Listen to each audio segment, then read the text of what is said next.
Welcome back to the channel, guys. Hope you are doing extremely well, and welcome to another lecture of stacks. Right, this is the second lecture most probably, and we are going to deal with the problem of valid parentheses. This is a very basic problem when we start stacks, and this is very interesting. For those of you who do not know about this problem, you will find it very interesting how we are going to solve it using stacks. How we are going to solve it using stacks. Okay, so valid parentheses means that you have to tell me which combination of parentheses is correct and which of them is wrong. You have to return a boolean data type of true or false, right? Now, first example, this parenthesis set, is it a valid one? Now, how will you say that is it a valid one or not? So I am saying that if I keep values, suppose when do we use parentheses for in general? So we use parentheses in mathematical rotations, right? So suppose a plus b plus c plus d. I want to perform this operation, but I want to perform b plus c first. So I will put a parenthesis around it that b plus c should be solved first, and then a plus the resultant plus d should be formed, right? That this is according to the board mass rule. I hope that all of you are clear about it, right? That is why we use parentheses. Now it says that suppose there is an expression similar to this only, a plus b plus c plus d, right? And this question wants us that I want to put the parenthesis anywhere but in this same order,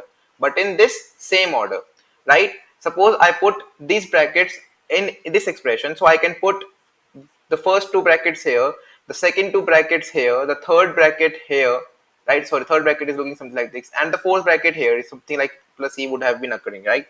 Can you tell me that whether this expression is a true representation, whether this representation is actually true or it is a false representation? False means wrong. False means wrong representation, right? So how can you tell about it?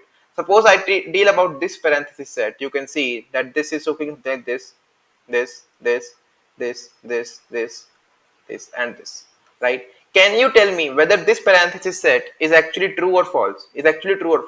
So I challenge you that you cannot fit any mathematical equation in this parenthesis set. You cannot fit any mathematical equation in this parenthesis set which will be looking correct. There are some reasons about it. I will tell you in short notice, right? Now, in the given set 1, 2, 3, 4, these examples tell me which parenthesis is looking wrong which parenthesis is looking wrong or which parenthesis is looking right. Right? So if I look at the first one, it is looking right. I can put a plus b here, c plus d here, e plus f here, g plus h here, right? So it is looking right. No problem. But this parenthesis set which I mentioned here also is wrong. Why do I say it? First of all, I tried many times, but no expression was able to fit in it.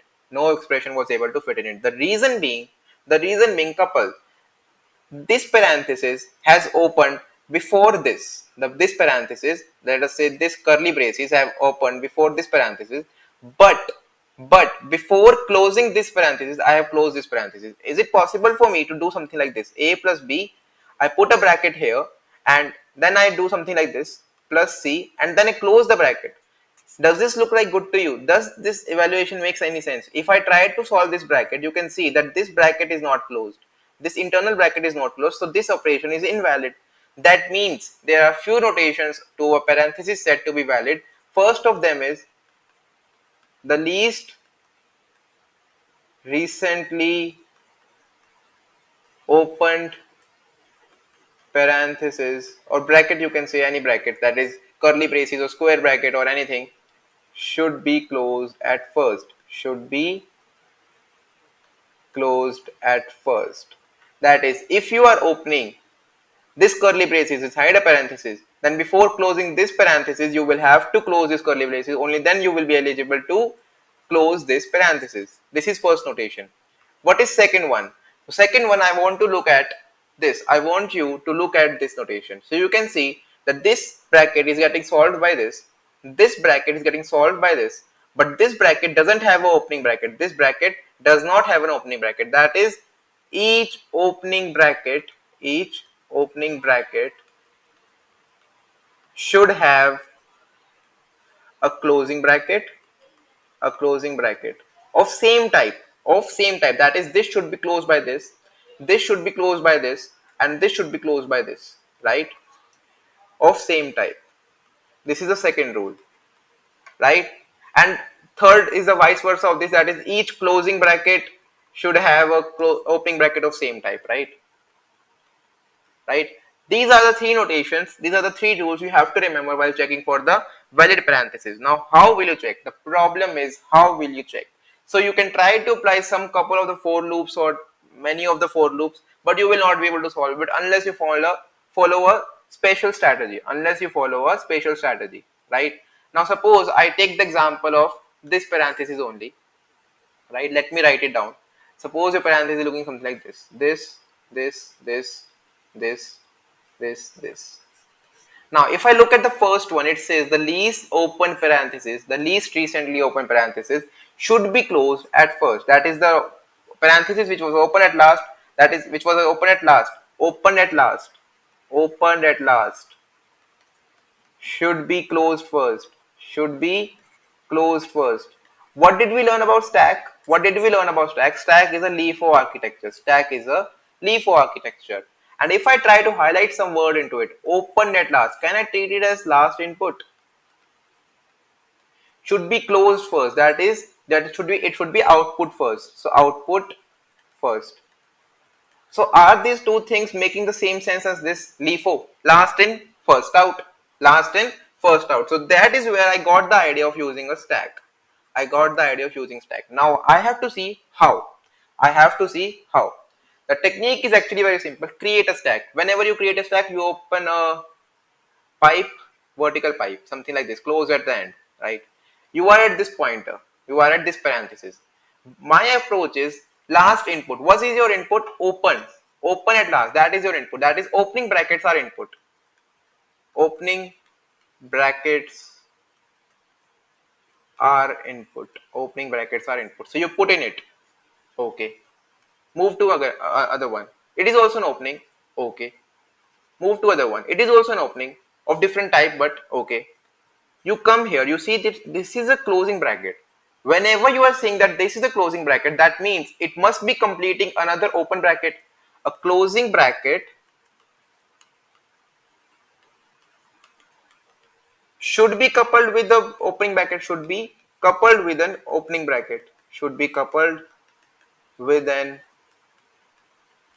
bracket, of the same type, of course, So whenever I encounter a closing bracket, I should check whether the last opening bracket is of same type, So here you can see that this is here, it is not of same type, so I am returning false, because I am not closing this bracket, but I am trying to close this bracket, right? So I don't care about this bracket right now, but I see that this bracket is not the same type of bracket that I am looking for in the opening parenthesis, so I will be returning false, right? But suppose the equation would have been not complicated but actually true, something like this. So what would have happened? I would have created a stack, I would have put something like this here. I came here, I see opening bracket. That means these two brackets are now coupled. I can pop them easily out.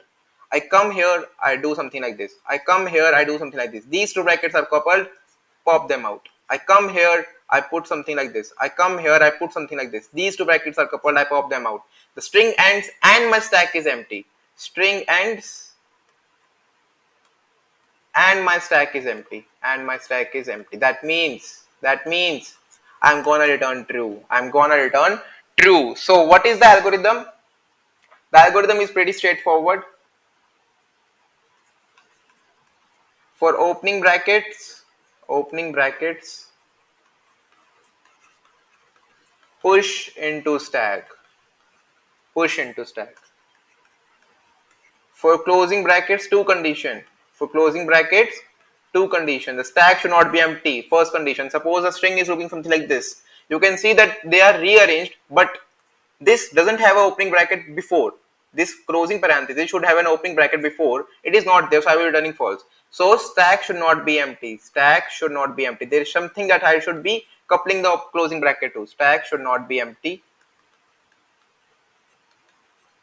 And top entry of stack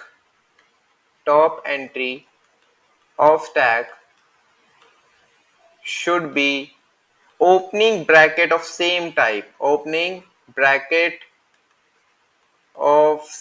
That is, If this is my closing bracket, it should be coupled with something like this. If this is my closing bracket, they should be coupled like this. If this is my closing bracket, they should be coupled like this, right? These are my conditions, right? For opening bracket, for closing bracket. And after the while loop, if stack is empty, return true. Otherwise return false. Otherwise return false. Why do I say that? Suppose a string is looking something like this. The set of parentheses is looking something like this. 1, 2, 3. You can see it will not return a false in the while loop because I will be pushing all the elements here. Suppose I close it down. This will be gone out. But these three doesn't have a closing parenthesis. That means these three were open but never closed. So they should return false. They should not. They should return false, right? So they should be returning false. That is the algorithm. That is the algorithm, right? So let us move to the coding section now.